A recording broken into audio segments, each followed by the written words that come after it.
সজনে ডাঁটা একঘেয়ে খেতে খেতে বোর হয়ে গেছেন? একবার এইভাবে বাড়িতে বানিয়ে দেখুন, দারুণ লাগে খেতে। নমস্কার বন্ধুরা, আমি পূজা, আপনারা দেখছেন পূজা ব্লগ। তাহলে চলুন রেসিপিটা শুরু করা যাক। এখানে আমি সজনেগুলোকে মিডিয়াম সাইজে কেটে রেখেছি। এখানে নিয়ে নিচ্ছি আমি সর্ষেগুলো এখন মিক্সিং জারে আমি দিয়ে দিয়েছি। 4-5টার মতো লঙ্কা নিয়ে নিয়েছি। এখন আমি এখানে জল অ্যাড করে দেব।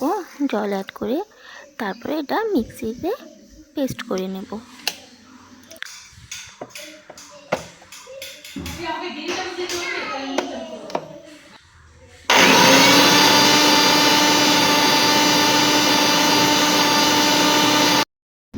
সর্ষে এখানে পেস্ট করা হয়ে গেছে।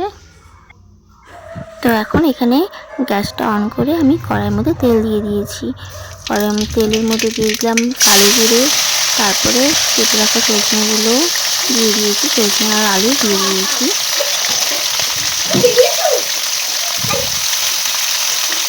সবগুলো অল্প অল্প করে দিয়ে দিলাম। এখন এখানে দিয়ে দেবো আমি হলুদ, স্বাদ মতো নুন দিয়ে এটাকে কিছুক্ষণের জন্য একটু নাড়াচাড়া দিয়ে দিতে হবে। তারপরে আমি একটি থালা দিয়ে এখানে ঢেকে রেখেছি। এটা আমি 3 থেকে 4 মিনিটের মতো ঢাকা চাপা দিয়ে রাখবো,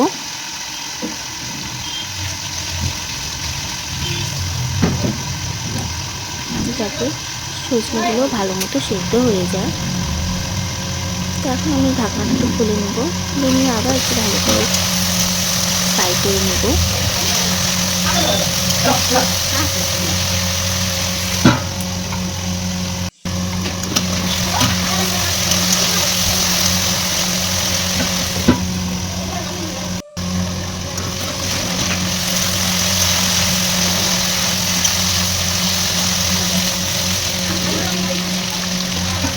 এখন এখানে আমি টমেটো কেটে রেখেছি আগে থেকে, টমেটোগুলো দিয়ে দিলাম। টমেটোগুলো দিয়ে ভালো মতো নাড়াচাড়া করে একটু ঢেকে দেবো, যাতে টমেটোটাও ভালো মতো সেদ্ধ হয়ে যায়।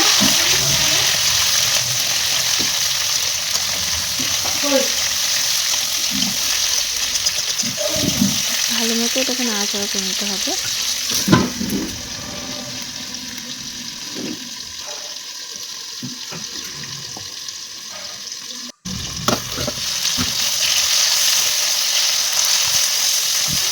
মোটামুটি ফ্রাই করা হয়ে গেছে, এটা আপনারা দেখতেই পাচ্ছেন। এখন এখানে সেদ্ধ করার জন্য আমি একটু জল অ্যাড করে দেব।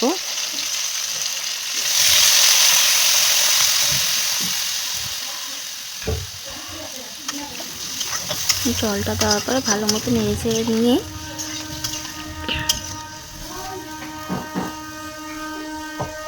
এখন এখানে আমি থালা দিয়ে একটু ঢেকে দেব। প্রায় 3 থেকে 4 মিনিটের মতো আমি রেখে দিয়েছিলাম। এখন এটাকে আর একটু নাড়াচাড়া করে আমি একটু দেখে নেব যে সজনেগুলো সেদ্ধ হয়েছে নাকি। সজনে আমার সেদ্ধ হয়ে গেছে।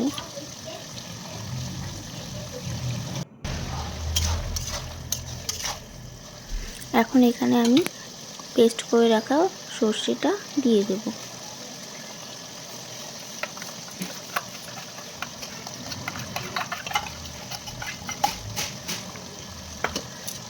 সর্ষে দেওয়া হয়ে গেছে। এখন সর্ষে দেওয়ার পরে এটাকে ভালো মতো নেড়ে চেড়ে নিতে হবে।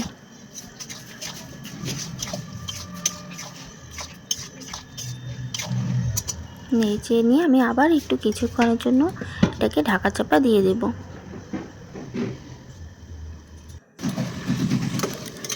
এখন ঢাকনাটাকে খুলে আর একটু ভালো মতো করে নেড়ে চেড়ে নেব।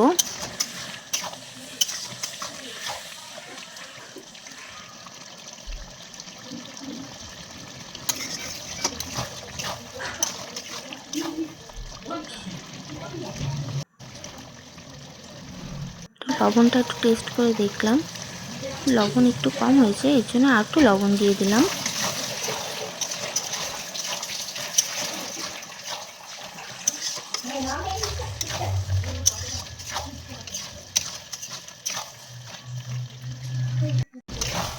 এখন এখানে সজনে সর্ষে রেডি হয়ে গেছে, এটা কমপ্লিট।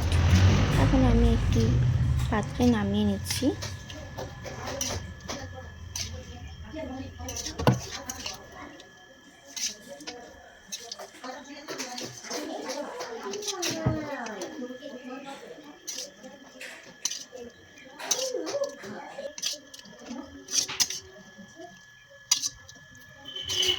সম্পূর্ণ ভিডিওটি দেখার জন্য অনেক অনেক ধন্যবাদ। যদি ভালো লেগে থাকে তাহলে অবশ্যই like, comment, share and subscribe করে দেবেন।